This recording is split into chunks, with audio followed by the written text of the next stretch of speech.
25, versículo 21. Génesis 25, versículo 21. Dice, y oró Isaac a Jehová por su mujer, que era estéril, y lo aceptó Jehová, y concibió Rebeca su mujer, y los hijos luchaban dentro de ella. Dijo, si es así, ¿para qué vivo yo?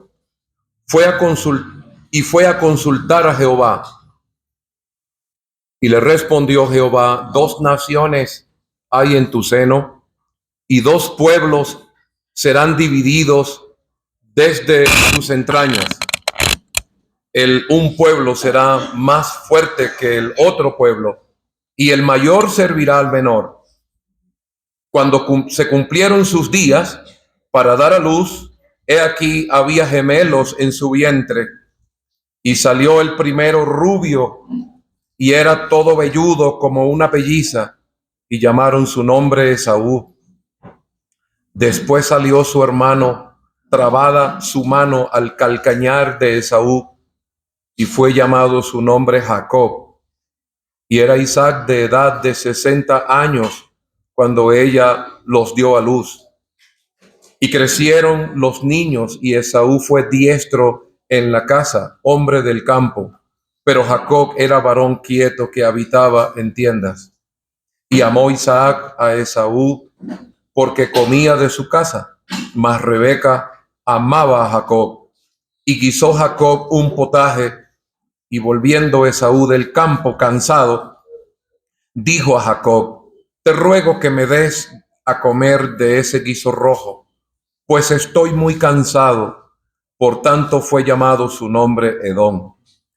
Y Jacob respondió, véndeme en este día tu primogenitura.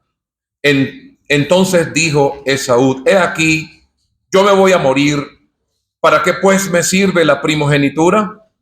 Y dijo Jacob, júramelo en este día. Y él le juró, y vendió a Jacob su primogenitura. Entonces Jacob dio a Esaú pan y del guisado de las lentejas, y él comió y bebió, y se levantó y se fue.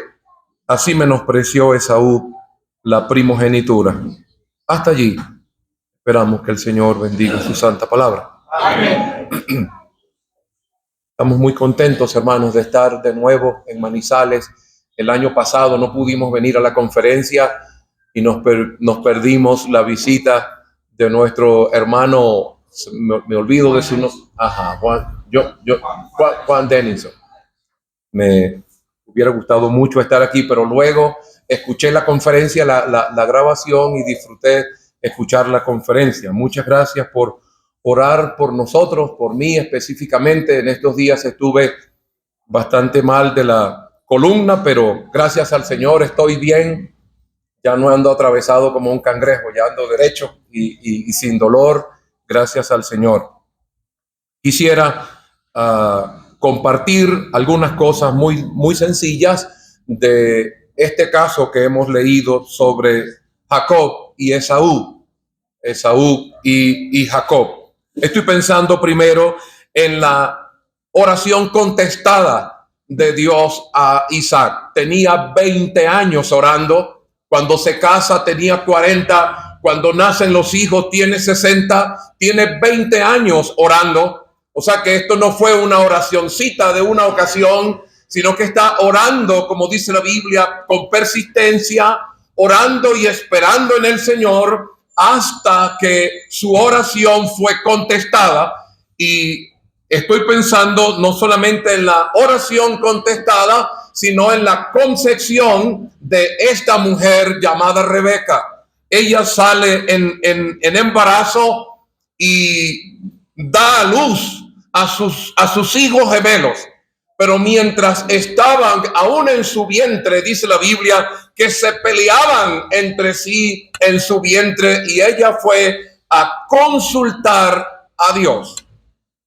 Algo importante, no solamente la concepción, sino la consulta que ella hace a Dios para saber el futuro de los dos hijos que ella tenía en su vientre, y Dios responde a ella y le dice: dos naciones hay en tu vientre, y el mayor servirá al menor. Era tan angustioso el embarazo de esa mujer que ella decía: bueno, si es así, ¿para qué vivo yo? ¿Qué tan duro pega el embarazo a las mujeres, ¿no? Y a unas más que otras. Pero en este caso no solamente era uno, sino que eran dos que estaban en el vientre, y no solo eran dos que estaban en paz y armoniosos allí dentro del vientre, sino que se estaban peleando. Era ese cuadro tan duro para ella. Pero Dios le muestra a esta mujer lo que sería el futuro de sus dos hijos. Allí está el nacimiento de los dos hijos. Cuán hermoso, hermanos, es tener hijos. Yo recuerdo cuando nació mi primera hija Mariana, y luego cuando nació mi segunda hija Mariani, y luego cuando nació el varón de la familia, José David. Qué alegría tener hijos. La Biblia dice: herencia de Jehová son los hijos, cosa de estima el fruto del vientre. Qué importante, qué hermoso es tener los hijos. Pero había algo entre ellos dos, y estoy viendo como que las características de ellos dos, o el contraste entre ellos dos. Normalmente los gemelos se parecen. Los morochos, como decimos en Venezuela, los mellos, como dicen aquí en Colombia, los gemelos normalmente se parecen. A veces uno hasta confunde a uno con el otro y no sabe cuál es. Pero estos, aunque eran gemelos, tenían características distintas, tenían carácter distinto. Pero no solamente era físico. Jacob era lampiño y Esaú era muy velludo, como una pelliza. Una pelliza era como un traje que se podía vestir en zona fría, hecha de pelo de animales. Y así era Esaú, velludo y muy rojo, muy colorado, como decimos, muy mono, dirían acá en Colombia. Esaú era un hombre de acción. Quizá estaba acostumbrado a correr detrás de los animales en la cacería. Le gustaba la adrenalina de la cacería, pero Jacob era un hombre quieto que habitaba en tiendas. Veníamos hablando en el camino y don Pablo decía que Jacob dedicaba más tiempo para pensar. Era un hombre que pensaba mucho antes de actuar. En cambio, que en forma contraria, Esaú actuaba primero y pensaba después. Y eso era una desventaja para ellos. Entonces, la característica de cada uno, pero el contraste, no solo eran diferentes por fuera, sino que eran diferentes por dentro. Y Esaú era tan diferente a este hombre llamado Jacob. Pero Esaú nació primero. Y aunque Dios le había dicho a Rebeca que el mayor serviría al menor, Esaú tenía esa ventaja, que había nacido primero. Yo creo que cuando agarrado del calcañar de la pierna, como que queriéndolo alar para Jacob nacer primero, como que tener la ventaja. Bueno, quizás no sea tan volátil la idea. Los niños saben mucho desde el vientre. Cuando María visitó a Elizabeth, María estaba embarazada, Elizabeth estaba embarazada, y cuando María saludó a Elizabeth, el bebé, es decir, Juan, saltó de alegría en el vientre. Los seres humanos, hermanos, conocemos, entendemos tantas cosas desde el vientre de nuestra madre. A veces decimos, ay, es que él está chiquito y él no sabe lo que hace. No, los niños son muy manipuladores desde chiquitos. Y si nosotros los padres nos dejamos manipular, pues nos gobiernan desde el vientre. Entonces, allí está Esaú. Era un hombre que se podía controlar, que se podía manipular, pero Jacob no era un hombre manipulable, era un manipulador, era un controlador, tenía tanto tiempo para pensar. Pero quiero retomar lo que usted, don Pablo, decía anoche, leyendo allí en Hebreos 11, que Abraham vivió con Isaac y con Jacob. Dice la Biblia que Jacob quería estar más en casa, más en la tienda. Yo creo que Jacob quería aprovechar el tiempo que pudiera aprovechar para compartir con su abuelo Abraham y con su padre Isaac. Quería seguir escuchando de ese gran patriarca Abraham. En cambio que Esaú no le importaba a Abraham, no le importaba, o le importaba poco a Abraham, le importaba poco a Jacob, Isaac. Le importaba dónde estaba el venado gordo por allá para matarlo, o el saíno, el báquiro, diríamos nosotros en Venezuela. Yo nací de padres y abuelos, tanto paternos como maternos, cazadores. Me crié en ese ambiente y aprendí el arte. Y si hay algo, hermanos, que genera adrenalina, es la cacería. A mí me encanta la cacería. En eso debo decir que me parezco a Esaú en cierta medida. Produce mucha adrenalina la aventura de la cacería. Pero Jacob quería estar quieto en casa. Él quería dedicar tiempo como para poner en claro sus ideas. Y allí está la otra cosa que estoy viendo la crianza de ellos dos. Y en la crianza de ellos dos estoy viendo la carnalidad de Isaac y de Rebeca. Uno prefería a Esaú porque comía de su casa. Vuelvo al punto, hermanos. Mire, es diferente comer el cerdo que se cría en la granja que comer el cerdo que se cría en el bosque. Es mucho más sabroso. Es diferente comer la gallina que criamos en casa que la gallina que se cría en el monte. Es diferente comer el pavo que criamos en casa o en la granja que comer el paují que se cría en el bosque. El sabor es más sabroso, es más intenso. Qué sabroso es darse un banquete cuando uno logra cazar una buena presa. Pero esta mujer, Rebeca, amaba más a Jacob. Y en eso ellos fallaron. La Biblia dice en Efesios capítulo 6 que debemos criar a nuestros hijos en la disciplina y amonestación del Señor, pero nos dice a nosotros los padres que no debemos provocar a ira a nuestros hijos. Yo creo que cuando Isaac tenía preferencia por Esaú y Rebeca tenía preferencias por Jacob, ellos estaban provocando a ira a sus hijos, estaban exasperando a sus hijos. Esaú podía decirle a Jacob, es que mamá te prefiere a ti. Jacob podía decirle a Esaú, papá te prefiere a ti.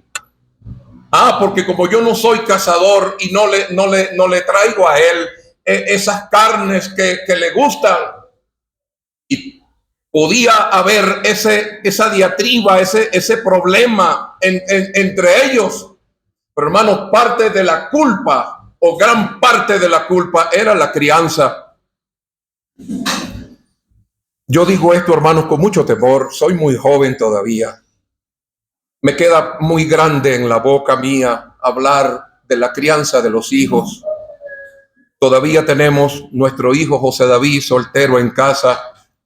Y aunque ya 2 hijas están casadas en el Señor, sentimos mi esposa y yo que no debemos colgar el chinchorro. Y ahora que han nacido 2 nietos, Esteban y nuestro otro nieto, Josías, son ahora un nuevo ejercicio para nosotros en oración. Pero querido Padre, en esta mañana, ¿cómo estás criando tus hijos? Hermana, ¿cómo estás criando tus hijos? Cuando el esposo va a hacer algo con el hijo, ¿te metes y lo defiendes y tienes preferencia entre uno y otro? No hay cosa que haga más daño en la familia. Yo creo que Isaac y Rebeca, ¿cuántas veces se pelearon por esto frente a sus hijos? No hay una cosa que haga más daño a los niños en casa que los padres tengan diferencias, que se peleen frente a ellos y que tengan preferencias entre los niños, aprecio a uno y desprecio al otro. Que el Señor nos guarde como padres y los que somos abuelos, aunque no tenemos responsabilidad directa en la crianza de nuestros nietos, podemos orar al Señor, que el Señor les dé gracia a sus padres para criar a sus hijos, como dice la Biblia, en la disciplina y en la amonestación del Señor. La hora corre muy rápido y estoy pensando, hermanos, en la comida, esa comida. Esaú llega del campo muy cansado, con mucha hambre, y no entiendo, porque creo que esa casa, si era la casa paterna de los dos, habrían sirvientes. No entiendo cómo es que Jacob es el que está cocinando. Quizá era se menciona allí el campo. Yo no sé si estaban en un lugar aparte de la casa familiar y era Jacob el que estaba cocinando. Ahí está el caldero, la comida, la cuchara para comer. Ahí está todo. Y este hombre tiene ganas de comer y está cansado y le pide a Jacob que le dé de esa comida. Y ahí sale el tramposo Jacob. El tranza, dirían en México, ¿no? Ahí sale Jacob actuando, tomando el lugar de Dios. Jacob actúa como con autonomía, con autosuficiencia y manipula a su hermano en ese momento. Y allí está la conversación. Dame de esa comida, dame. Y ahí está Jacob muy tranquilo, moviendo quizás o sirviendo, provocándolo con la comida. Ese guiso rojo bien preparado, quizás de las ovejas con las lentejas guisadas, esa sopa, ese guiso tan sabroso, provocando a su hermano y le dice, si me das tu primogenitura. Ese era el momento para él decir, guárdeme Jehová, que yo te dé a ti la heredad de mis padres, como dijo Nabot a Acab. Era el momento de Esaú pensar en lo que dijo más tarde Salomón, compra la verdad y no la vendas.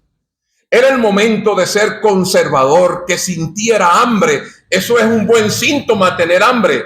Esta mañana el niño de nuestro hermano Guillermo y su esposa no quería desayunar y ellos estaban preocupados porque normalmente él es de muy buen comer. Uno se preocupa es cuando pierde el apetito, pero tener apetito es un buen síntoma.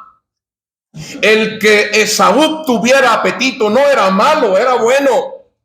Pero Esaú muestra allí su carácter, su propia manera de ser, tan como que del momento, el hombre que no tenía como que un tiempo para meditar concienzudamente en lo que estaba hablando con su hermano. Y le dice, ¿para qué me sirve la primogenitura si me voy a morir? Era tanto el cansancio, el hambre, jadeando. Uno habla muy tranquilo, cocinando allí, y el otro habla cansado y con mucha hambre. Jacob toma el control del asunto y le dice, júramelo. Y estoy viendo allí un compromiso. No era una mera palabra. Le dijo, júramelo, júramelo. Si fuera en este día, dijeran, bueno, vamos a la notaría, vamos al registro, vamos a registrar eso. Júramelo. Esto es de verdad, no es un juego. Ahora, ¿sería la primera vez que Esaú y Jacob hablaban de esto? Yo no creo. Yo no tengo la certeza, no tengo la escritura para decir, mire todas las veces que habían hablado sobre la primogenitura, pero yo no creo que fuera la primera vez. Yo no creo que a Jacob se le vino la idea en un instante cuando le vino el chispazo. No, yo creo que tenía mucho tiempo premeditando una oportunidad y le llegó la oportunidad para aprovecharla. Y abordan de nuevo la conversación quizá sobre la primogenitura. Y entonces Esaú toma la decisión de jurárselo, que le daba a él la primogenitura, diciendo, ¿para qué me sirve? El primogénito era el cabeza de la familia. El primogénito era el líder espiritual de la familia. El primogénito no solo era el cabeza de la familia, el líder espiritual de la familia, recibía una doble heredad. Es decir, que en ese momento, como eran dos, el 100% de la heredad pasaba Jacob en ese momento a ser dueño del 75%. Él era dueño del 50%, pero en ese momento pasaba a ser dueño del 75% y Esaú se quedaba solo con un 25%. Era mucho porque Abraham era rico, le había heredado a Isaac su riqueza y seguramente se había aumentado, y un 25% todavía era bastante, pero no era tanto como el 75% que le quedaba a su hermano Jacob. Así que económicamente, espiritualmente y familiarmente hablando, Esaú tiene toda la de perder. En ese momento perdió el derecho patriarcal como cabeza de familia. De por esa misma línea naciera de Esaú el Señor Jesucristo. Lo perdió, y no fue por la familia de Esaú, sino por la familia de Jacob que viene el Señor Jesucristo. Esaú perdió todos sus derechos. Estoy pensando en su caída. ¿Cómo cayó tan bajo? ¿Cómo cambió por un plato de lenteja? Si le hubiera dicho, bueno, negociemos pues, tú me vas a alimentar de aquí en adelante hasta que me muera. Yo no me voy a preocupar por comida, tú me vas a dar comida todos los días, y hubiera hecho un negocio así. Hermanos, pero qué comida tan cara. No hay restaurante en el mundo, por lujoso que sea, que sirva una comida tan cara como esta comida que se comió Esaú ese día. Yo creo que después del bocado de aquella fruta en el Edén, nuestro hermano Alexander Higgins, ¿qué se pronuncia? Nos hablaba anoche de Génesis 3, de la caída de Adán y Eva, ese árbol codiciable ahí a la mano, tanto le provocó a Eva, y tomó del fruto y comió, y Adán también comió, así como ella. Después del bocado, después de la comida del huerto, esta comida es una de las comidas más caras que vemos en las Sagradas Escrituras. Esaú se dejó dominar de la pasión del momento. Quiero decir algo para los jóvenes en esta tarde. Querido joven, ¿habrá algo con lo que estás luchando? ¿Habrá una tentación en tu vida? No sé si es el sexo opuesto, no sé si es el deporte. No sé cuántos aquí muchachos están tan aficionados con el fútbol, con el deporte o el trabajo, a generar economía, tantas cosas que pudieran ser la pasión tuya del momento, la música o qué sé yo.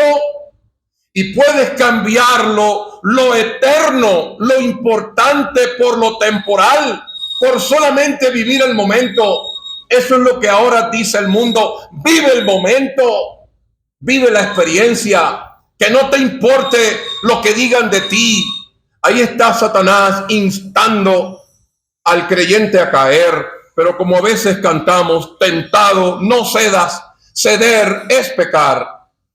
Cuando el Señor tenía hambre en el monte de la tentación, lo digo con reverencia, el Señor estaba salivando con hambre. Esa angustia que sentimos cuando tenemos hambre, y en ese instante llegó el tentador para decirle, di que esas piedras se conviertan en pan. Si el Señor hubiera deseado que esas piedras, sin siquiera decirlo, si Él hubiera deseado para mí que Satanás me diga, que le diga a una piedra que se convierta en pan, no es una tentación, porque por más que lo desee y hasta le diga 1000 veces piedra, conviértase en pan, la piedra no se va a convertir en pan, pero con el Señor sí. Esas piedras hubieran reaccionado y se hubieran vuelto pan. Pero el Señor dijo, no solo de pan vivirá el hombre, sino de toda palabra que sale de la boca de Dios. El Señor esperó el momento en el que era la voluntad de su Padre para comer. Cuando terminó la tentación, vinieron ángeles para servirle, y allí sí comió, pero no comió con no comió usando la táctica que el maligno le estaba diciendo, que dijera, si era hijo de Dios, que esas piedras se conviertan en pan. No sé si a ti te han retado.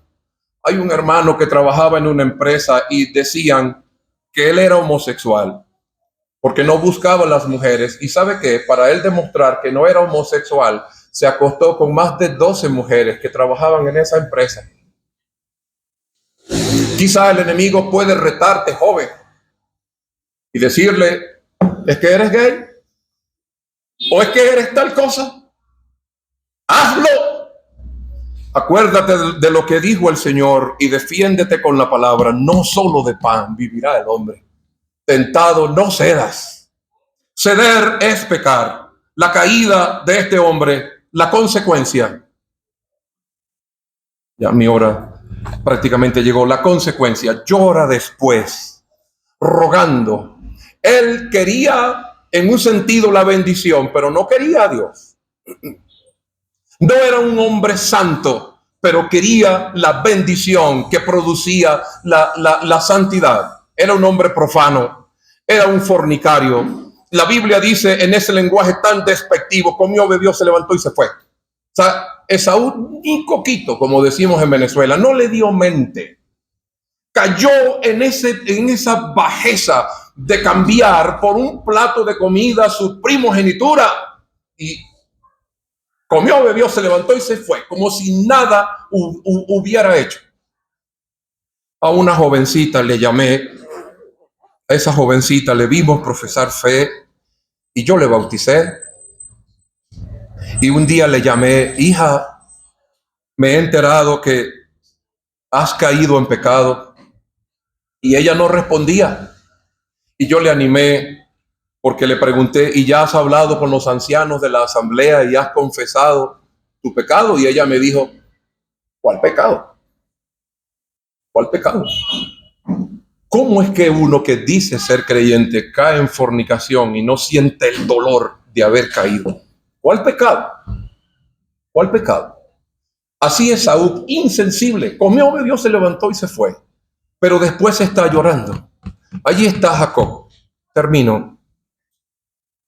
A Jacob amé, mas a Esaú aborrecí, dice el Señor en Malaquías 1 y en Romanos 9.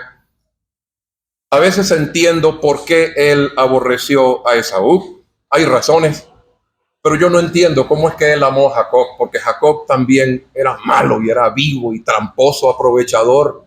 Estaba allí, como decimos en criollo, como caimán en boca de caño, esperando la oportunidad hasta atrapar a su hermano en su debilidad.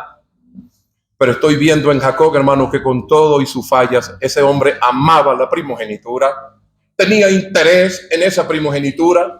Hubiera sido el desastre total que la primogenitura hubiera quedado en cabeza de Esaú. ¡Qué desastre! Pero estoy viendo el cambio de Jacob en Peniel, cuando va cruzando cuando va a cruzar aquel arroyo, antes tiene un encuentro con Dios. Y es el momento, como usted decía anoche, de la consagración de Jacob. El cambio de Jacob. Él ya no se llama más Jacob, el suplantador, el tramposo. ¿Cómo se llama él? ¿Cómo se llama el hijo de ese encuentro en adelante? Ya no se llama Jacob. ¿Cómo se llama? Contigo. ¿Cómo se llama? Israel. Y ahí está la nación de Israel. Jacob pasa a ser cabeza de esa nación. El cambio.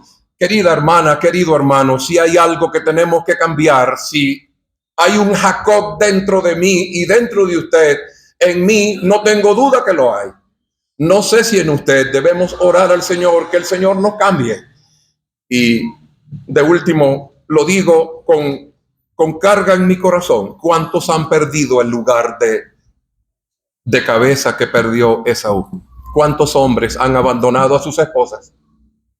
Y han abandonado a sus hijos. Y se van a la vida libertina como si fueran solteros libres, como caballo en la sabana.